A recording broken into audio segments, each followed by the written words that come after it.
নমস্কার, আমি শ্রাবন্তী। আমার শ্রোতা বন্ধুরা, আশা করি সবাই নিশ্চয়ই খুব ভালো আছো। আজকে আমি তোমাদের এক হাড় হিম করা ভয়ের গল্প শোনাতে চলেছি। তাহলে চলো আর সময় নষ্ট না করে শুনে ফেলা যাক আমাদের আজকের গল্প। আমার আজকের নিবেদন লেখক হিমাদ্রি কিশোর দাশগুপ্তের কলমে ধূর্যটি বাবুর প্ল্যানচেট। পলাশ বলল, কিরে নীলু, পরপর 4টে ট্রেন চলে গেল, অনির্বাণ তো এখনো এলো না।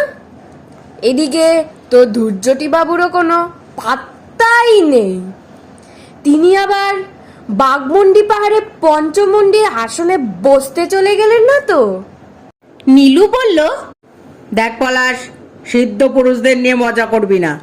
বাঘমুন্ডি নয়, উনি অমাবস্যা রাতে তারাপীঠের মহাশ্মশানে পঞ্চমুন্ডির আসনে বসে সব সাধনা করেছিলেন। উনি যখন কথা দিয়েছেন তখন নিশ্চয়ই আমাদের নিতে আসবেন। তুই মোবাইলে আরেকবার ট্রাই কর অনির্বাণকে। ও আবার ঘাবড়ে গেল না তো? শ্যামবাজারের 5 মাথার মোড়ে বসে প্ল্যানচেট নিয়ে ভূত প্রেত নিয়ে মজা করা যায়, আর এখানে এসে সত্যিকারের প্রেত সিদ্ধ জ্যোতিষীর মুখোমুখি প্ল্যানচেটে বসা, এ দুইয়ের মধ্যে অনেক তফাৎ, বুঝলি?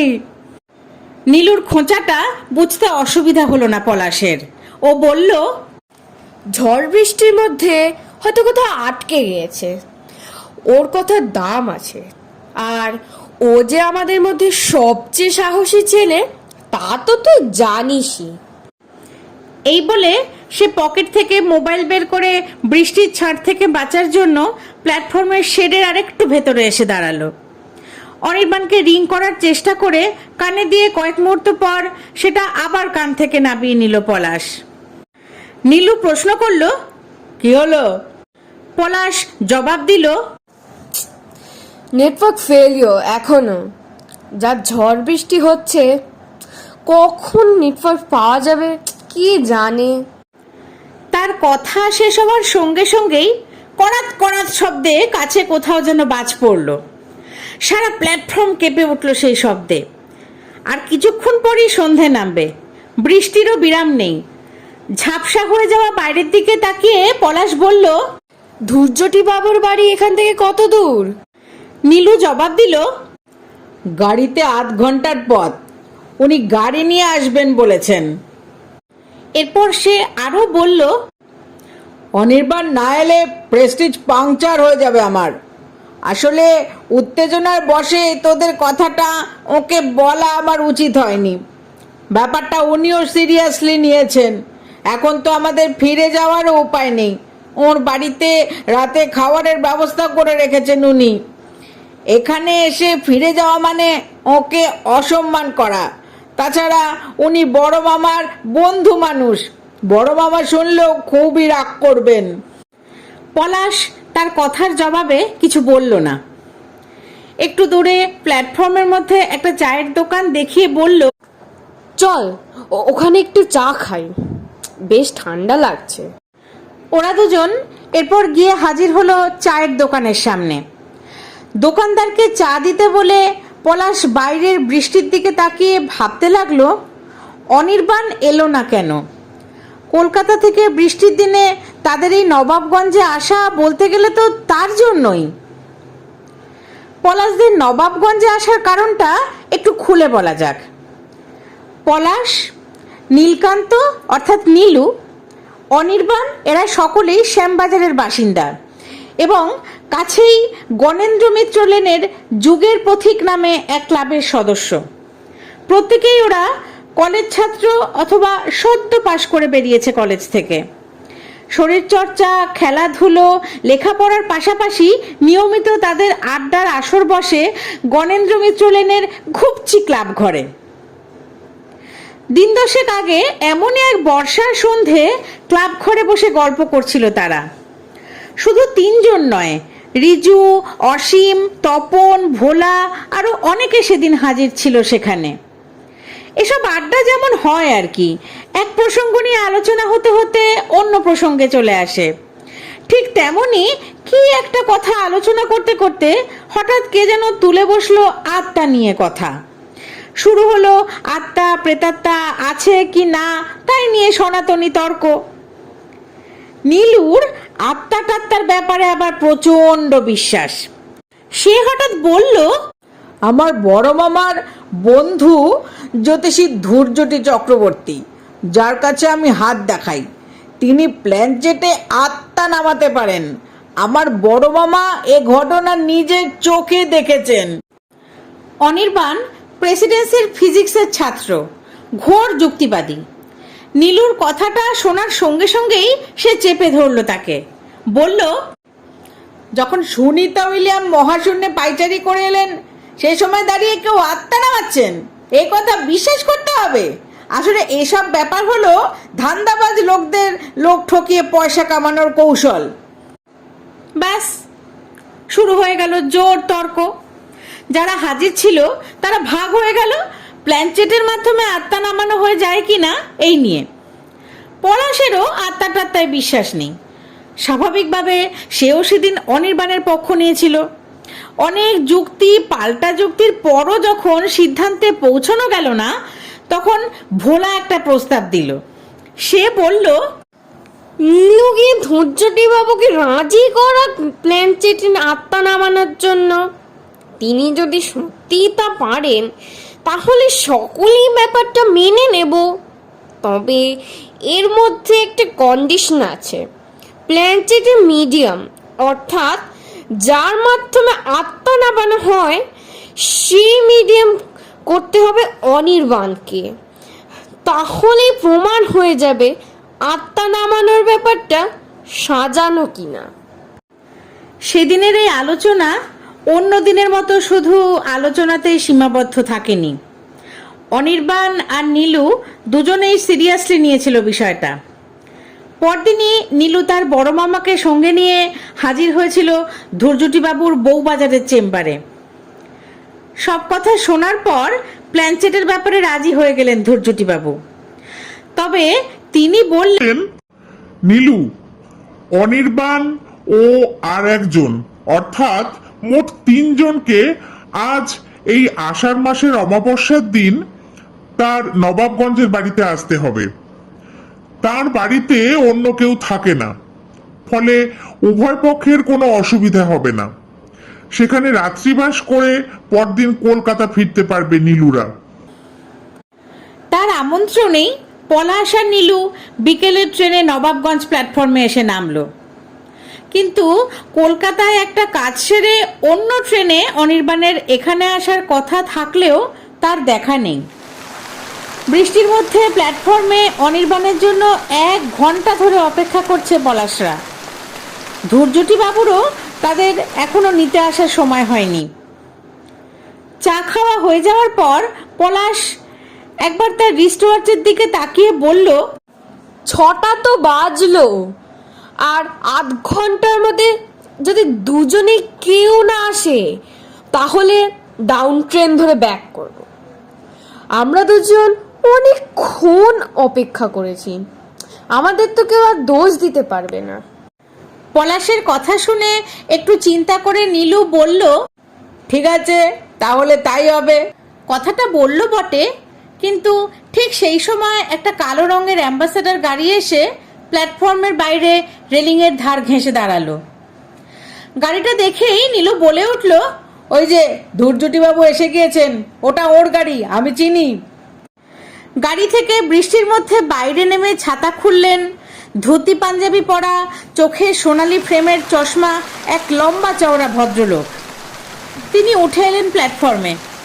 তাকে দেখে প্রথমে নীলু আর তার পিছন পিছন পলাশ এগিয়ে গেল তার দিকে।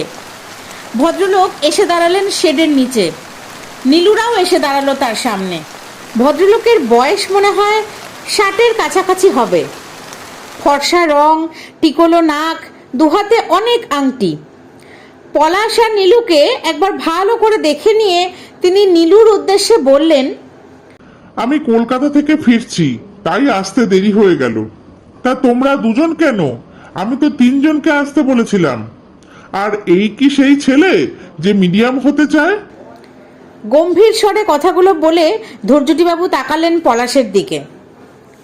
নীলু বলল, না না, এসে নয়, এর নাম পলাশ। আমরা দুজন একসঙ্গে এসেছি। অন্য ট্রেনে এসে এখানে আমাদের সঙ্গে মিট করার কথা অনির্বাণের, কিন্তু 1 ঘন্টা ধরে ওর জন্য আমরা অপেক্ষা করছি। ও এখনো এলো না, মোবাইল কানেকশনও কাজ করছে না। তার কথা শুনে ভদ্রলোক কয়েক মুহূর্ত কি যেন ভাবলেন, তারপর বললেন, তোমরা দুজনই বরং আমার সঙ্গে চলো। আমি হিউম্যান সাইকোলজি বুঝি। সম্ভবত সে ভয় পেয়েছে, সে আসবে না। মেঘ যত গর্জায় তত বর্ষায় না। সন্ধে নেমে আসছে, জলকাদায় বেশ কিছুটা পথ যেতে হবে আমাদের। তার উপর আমার গাড়ির একটা হেডলাইট আবার ভেঙে গিয়েছে আজ। এই বলে তিনি তাকিয়ে রইলেন নীলুদের দিকে। নীলু বলতে যাচ্ছিল, কিন্তু অনির্বাণ যদি পরের ট্রেনে এখানে এসে পৌঁছায় তখন কি হবে? কিন্তু তার আগেই প্ল্যাটফর্মের মাইকে ঘোষণা শোনা গেল, বিশেষ ঘোষণা। ঝড় বৃষ্টিতে কুতুবপুর স্টেশনে গাছ পড়ে ওভারহেড তার ছিঁড়ে যাওয়ায় আপ লাইনে রাত 10টা পর্যন্ত কোনো ট্রেন চলবে না। যাত্রী সাধারণের সুবিধার্থে এই সংবাদ জানানো হচ্ছে। ঘোষণাটা শুনে ধৈর্যটিবাবু বললেন, এরপর তার আসার আর কোনো সম্ভাবনা নেই। আর যদি সে কোনোভাবে এখানে এসে হাজির হয়, আর যদি তার আমার বাড়ি যাওয়ার সত্যি ইচ্ছে হয়, তাহলে যে কোনো ভ্যান রিক্সাকে বললেই সে আমার বাড়ি নিয়ে যাবে। এই কথাগুলো বলে তিনি পলাশদের উত্তরের অপেক্ষা না করেই এসো বলে হাঁটতে শুরু করলেন তার গাড়িতে যাওয়ার জন্য। পলাশ আর নীলু একবার পরস্পরের দিকে তাকিয়ে অগত্যা ধৈর্যটিবাবুকে অনুসরণ করলো। গাড়িতে উঠে ধৈর্যটিবাবু চালকের আসনে বসলেন, পলাশরা বসলো তার পিছনের আসনে। গাড়িতে ওঠার সময় প্রায় ভিজে গেল পলাশরা। গাড়ি স্টার্ট নেওয়ার প্রায় সঙ্গে সঙ্গেই যেন ঝুপ করে অন্ধকার নামলো বাইরে। একটা হেডলাইটের আলোয় খানাখন্দে ভরা মেঠো পথ দিয়ে বর্ষার অন্ধকারে ধৈর্যটিবাবুর গাড়ি ছুটল তার বাড়ির দিকে। মিনিট 20 পর ধৈর্যটিবাবুর বাড়ির সামনে এসে পৌঁছালো পলাশরা। একটা মাঠের ঠিক মাঝখানে একলা ভূতের মতো দাঁড়িয়ে আছে পুরনো ধাঁচের দোতলা বাড়িটা। কোনো আলো আসছে না বাড়ির ভেতর থেকে। গাড়িতে একটি কথাও বলেননি ধৈর্যটিবাবু। পলাশের মনে হলো হয় তিনি গম্ভীরভাবে কিছু ভাবছেন, নয় স্বভাবজতভাবেই তিনি গম্ভীর মানুষ। গাড়ি থেকে নামার সময় তিনি শুধু বললেন, এখানে এখনো ইলেকট্রিসিটি নেই, তবে একটা রাত তোমাদের আশা করি তেমন অসুবিধে হবে না। পলাশরা গাড়ি থেকে নামতেই ঘাস জমিতে জমে থাকা জলে তাদের পায়ের পাতা ডুবে গেল। বৃষ্টি একটু ধরেছে ঠিকই, তবে বাতাস এখনো বইছে। মাঠের চারপাশ থেকে ভেসে আসছে ব্যাঙের ডাক। জলের মধ্যে ছপ ছপ শব্দে পা ফেলে পলাশরা তার পিছন পিছন উঠে এলো বাড়ির বারান্দায়। পাঞ্জাবির পকেট থেকে একটা ছোট টর্চ বের করে সেটা জ্বালিয়ে চাবি দিয়ে একটা ঘরের দরজা খুললেন তিনি। তারপর ঘরের ভিতর ঢুকে একটা লণ্ঠন জ্বালিয়ে তাদের দুজনকে সে ঘরে বসতে বলে ঘর ছেড়ে বেরিয়ে গেলেন। ঘরটা পুরনো হলেও পরিষ্কার পরিচ্ছন্ন। একটা পুরনো আমলের পালঙ্ক আছে ঘরটায়। বিছানার উপর বসে নীলু বলল, সম্ভবত এই ঘরেই আজকে আমাদের রাতটা কাটাতে হবে। পলাশ কোনো জবাব দিল না। সে ভাবতে লাগলো, অনির্বাণ এলো না কেন? সত্যিই কি সে ভয় পেয়ে গেল? মিনিট 3 মধ্যেই একটা পাথরের থালায় মিষ্টি আর জল নিয়ে ঘরে ঢুকলেন ধৈর্যটিবাবু। থালা আর জলের গ্লাস পালঙ্কের পাশে একটা টেবিলের উপর রাখলেন।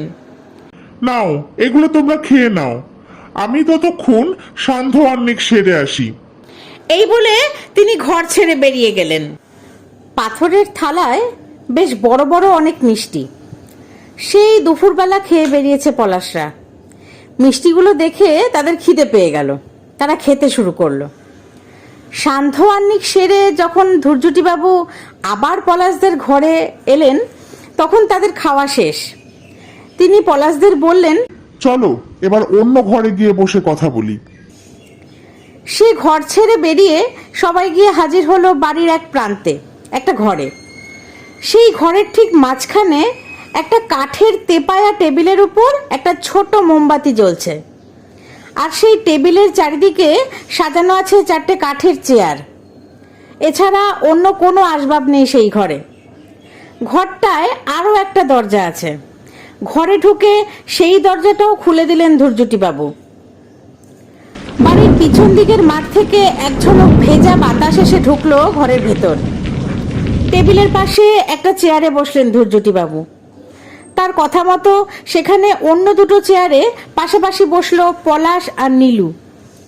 চেয়ারে বসার পর একবার তাদের দিকে ভালো করে দেখলেন ধৈর্যটিবাবু। পলাশের মনে হলো তিনি যেন তাদের জরিপ করে নিলেন। ফাঁকা চেয়ারটা দেখিয়ে গম্ভীর গলায় তিনি বললেন, একটা চেয়ার তোমাদের সেই বন্ধুর জন্য নির্দিষ্ট ছিল, কিন্তু সে তো এলোই না। 4 জন না হলে প্ল্যানচেটে বসা যাবে না। আমি ভেবেছিলাম তোমাদের কথার দাম আছে, তাই তোমাদের এখানে আমন্ত্রণ জানিয়েছিলাম। এখন বুঝলাম। তাকে কথা শেষ করতে না দিয়ে প্রসঙ্গটা এড়াবার জন্য নীলু বলল, প্ল্যানচেটে বসা না গেলেও আপনার মতো সিদ্ধ পুরুষের কাছ থেকে আমাদের অনেক কিছু জানার আছে। আচ্ছা, পঞ্চমুণ্ডির আসনে কিভাবে সব সাধনা করা হয় তা একটু শোনাবেন? আমার খুব জানার ইচ্ছে। কয়েক মুহূর্ত চুপ করে থাকার পর গম্ভীর কণ্ঠে ধৈর্যটিবাবু বললেন, তাহলে এসব কথাই বলি শোনো। তোমরা যে সাধনার কথা শুনতে চাইলে তা অতি কঠিন সাধনা। লাখে একজন তন্ত্র সাধকের এই সাহস হয়। অনেকের মৃত্যুও হয়েছে এই সাধনা করতে গিয়ে। প্রথমে সংগ্রহ করে আনতে হয় কোনো লাশ। মহাশ্মশানে অমাবস্যার রাতে সেই লাশের উপর পঞ্চমুণ্ডির আসন পেতে বসতে হয়। সঙ্গে রাখতে হয় মাটির ভাঁড়ে চাল ভাজা আর নরকরটিতে সুরা। মন্ত্রোচ্চারণে প্রেতাত্মা এসে প্রবেশ করে সেই শরীরে। জীবন্ত হয়ে ওঠে লাশ। বিভৎস চিৎকার করে মাঝে মাঝে সে বলে ওঠে, দে দে, আমার বড় খিদে পেয়েছে। তখন এক মুঠো চাল ভাজা আর সুরা তার মুখে ঢেলে দিয়ে শান্ত করতে হয় তাকে। এই সময় কেউ ভয় পেয়ে গেলে তার নিঘাত মৃত্যু। লাশের উপর পাতা আসনে শক্ত হয়ে বসে চামুন্ডা মন্ত্র জপ করতে হয়। সে মন্ত্র অত্যন্ত কঠিন।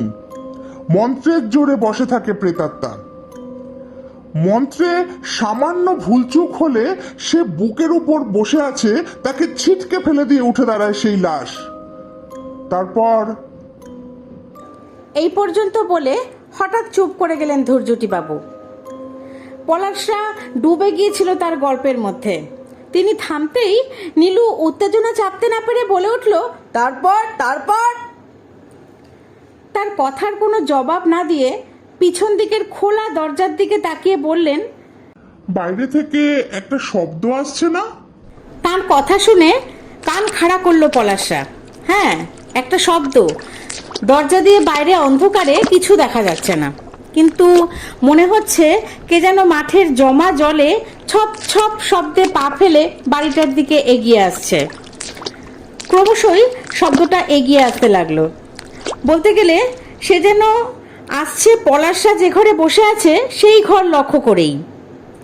সকলেই তাকিয়ে রইলেন দরজার দিকে। দরজার একদম কাছে এসে থেমে গেল শব্দটা। কয়েক মুহূর্ত কোনো সারা শব্দ নেই। তারপরই দরজার বাইরে অন্ধকার থেকে ফুটে উঠল একটা মানুষের অবয়ব। ঘরের ভিতর উঁকি মারল একটা মাথা। তা দেখে চেয়ার ছেড়ে উঠে দাঁড়িয়ে ধৈর্যটিবাবু বলে উঠলেন, কে কে তুমি? আর তারপরেই আগন্তুককে চিনতে পেরে নীলু চেয়ার ছেড়ে উঠে দাঁড়িয়ে উল্লাসে ধৈর্যটিবাবুর উদ্দেশ্যে বলল, ও হলো আমাদের সেই বন্ধু যার আসার কথা ছিল। ধৈর্যটিবাবু যেন একটু অবাক হয়ে গেলেন। অবশ্য পলাশ আর নীলুও অবাক হয়ে গিয়েছে। সে যে এভাবে এখন হাজির হবে তার আশা কেউ করেনি। ধৈর্যটিবাবু বললেন, এসো, ভেতরে এসো। ঘরের ভিতর পা রাখলো অনির্বাণ। সে একদম কাক ভেজা, জল চুঁইয়ে পড়ছে মাথা থেকে। ঘরে ঢুকে একটু হেসে সে বলল, আমার আসতে একটু দেরি হয়ে গেল, অনেক কষ্ট করে আসতে হলো তো।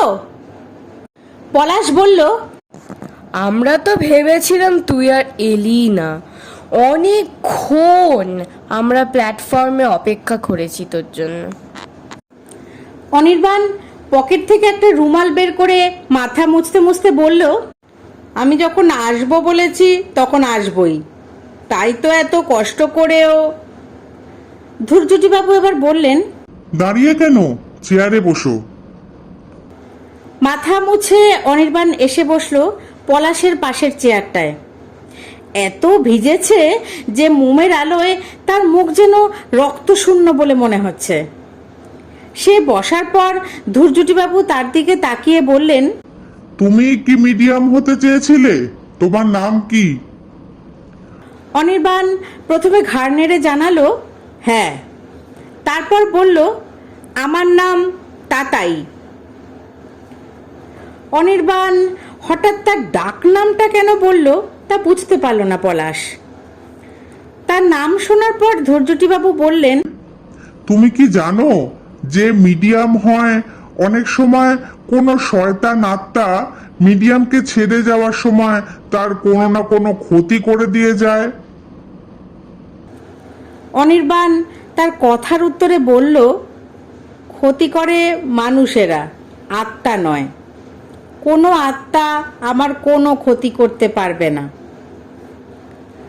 ধৈর্যটিবাবুর দিকে তাকিয়ে একটু যেন রুক্ষ স্বরেই কথাগুলো বলল অনির্বাণ। তার কথা শুনে ধৈর্যটিবাবু কয়েক মুহূর্ত স্থির দৃষ্টিতে তাকিয়ে থেকে গম্ভীর স্বরে বললেন, বাহ, তোমার সাহস আছে দেখছি, তবে বেশি সাহস ভালো নয়। অনির্বাণ তার কথার কোনো জবাব দিল না। ধৈর্যটিবাবু এরপর নীলুর দিকে তাকিয়ে বললেন, তোমাদের বন্ধু যখন এসেই পড়েছে তখন আর পঞ্চমন্দির আসনের গল্প বলে সময় নষ্ট করে লাভ নেই। তোমাদের অবিশ্বাসী বন্ধু নিশ্চয়ই ভেতরে ভেতরে উদ্গ্রীব হয়ে উঠেছে প্ল্যানচেটে বসার জন্য। বৃষ্টির মধ্যে এতটা পথ ভিজে এসেছে মিডিয়াম হবে বলে। এই বলে তিনি যেন মৃদু কটাক্ষ করলেন অনির্বাণকে। অনির্বাণ তার কথা শুনে বলল, হ্যাঁ, আপনি ঠিকই বলেছেন, সময় নষ্ট করে লাভ নেই, আমাকে আবার ফিরে যেতে হবে। কথা শুনে পলাশ বলল, সে কি রে, তুই আবার এই বৃষ্টিতে ফিরে যাবি?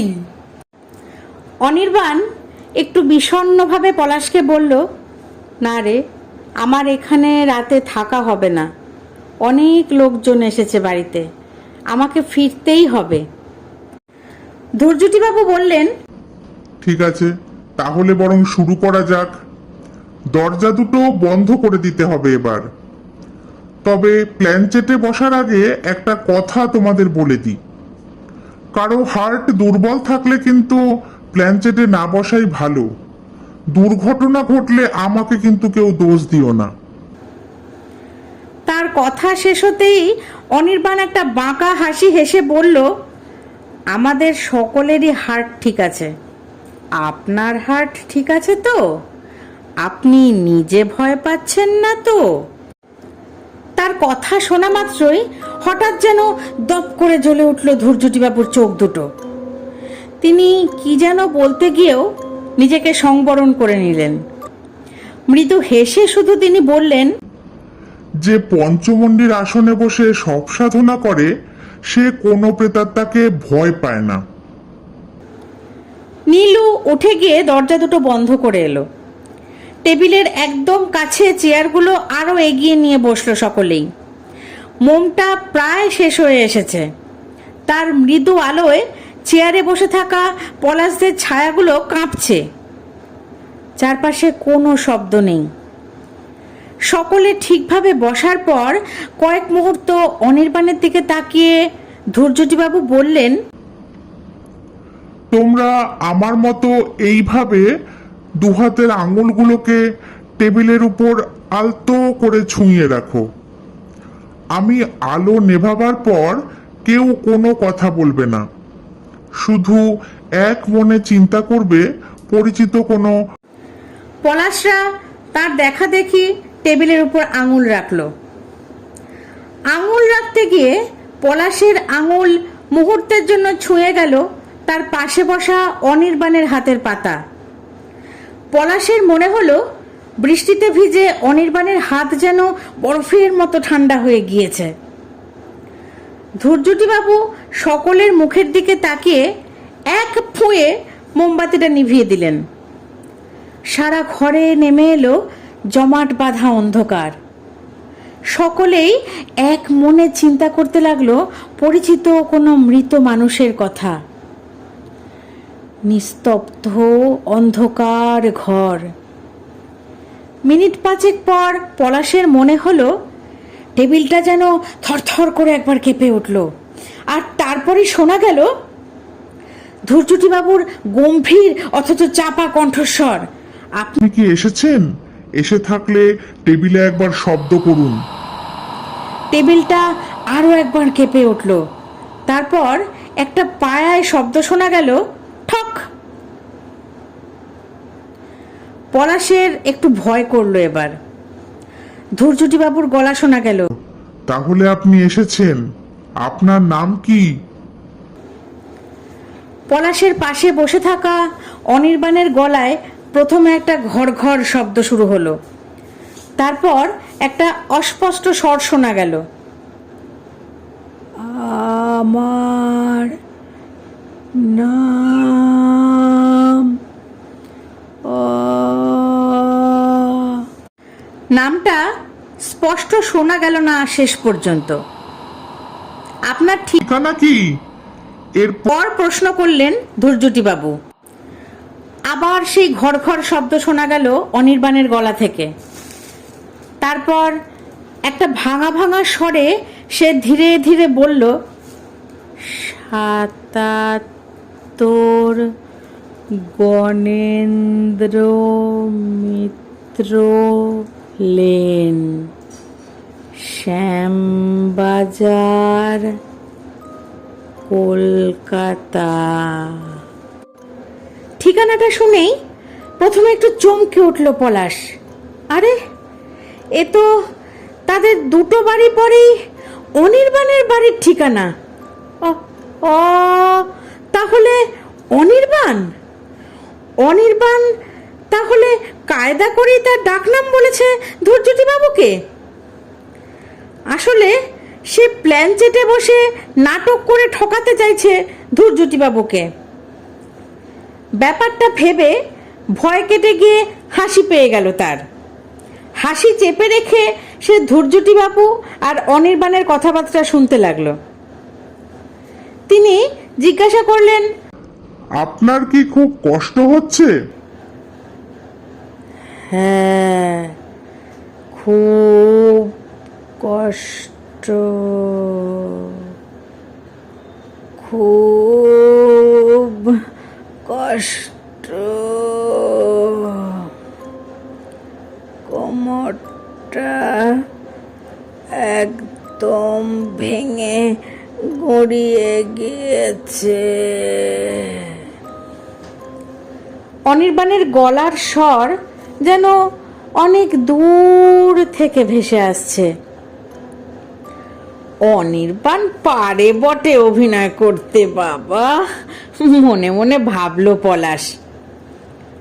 ধৈর্যটিবাবু বললেন, ও, তার মানে অপঘাতে মৃত্যু হয়েছে আপনার? কিভাবে? একটা গাড়ি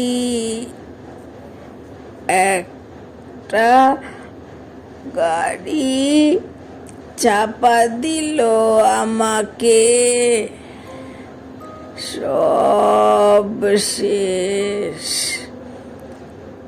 জবাব দিল অনির্বাণ। কি গাড়ি ছিল সেটা? বাস না লরি? না, বাস নয়, একটা একটা অ্যাম্বাসাডার। আজ দুপুরে। এরপর সে কি বলল ঠিক বুঝতে পারল না পলাশ। ধূর্যটিবাবু তার কথা শুনে বলে উঠলেন, তার নম্বর কত ছিল?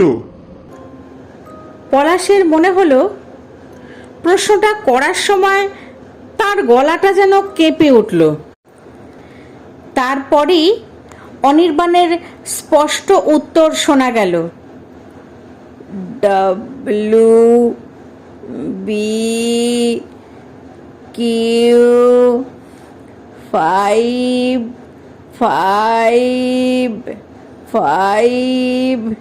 WQ55555।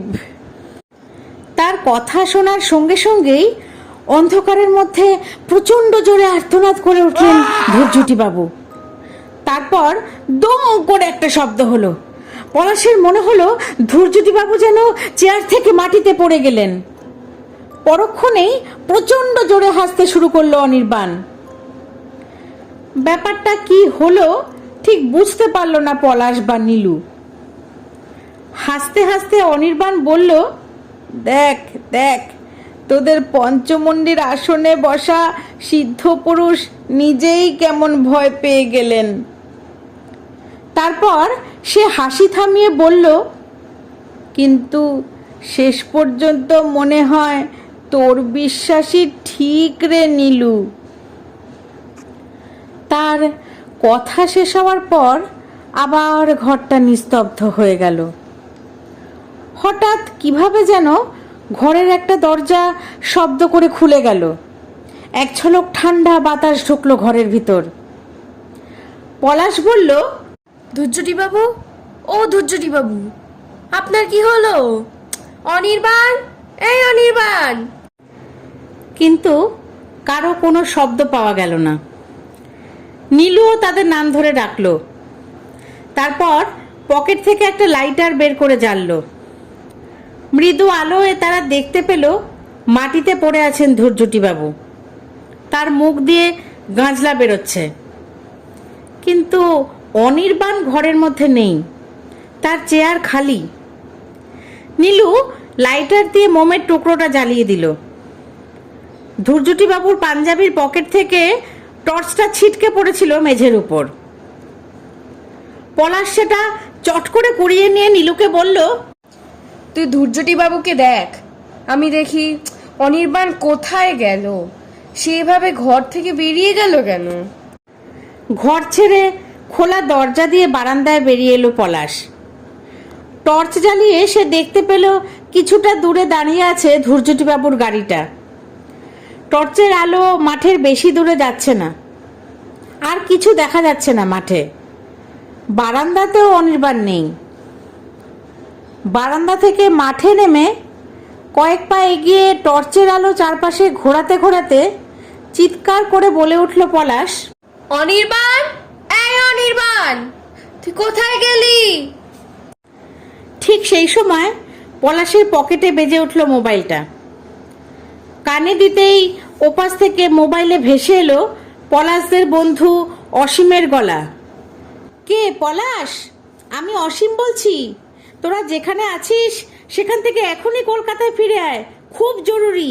অনেকক্ষণ ট্রাই করার পর তোদের ধরতে পারলাম। পলাশ বলল, কেন, কি হয়েছে?